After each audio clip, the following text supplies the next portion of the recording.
untuk Jessica.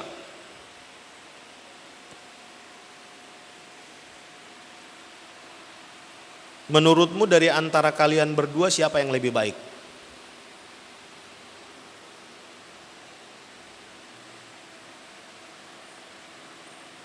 Sejauh mana pengenalanmu terhadap calon suamimu ini? Kau kenal betul dia?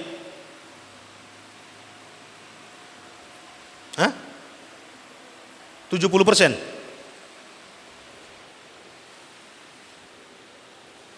Sudah 5 tahun. Ya? Oh.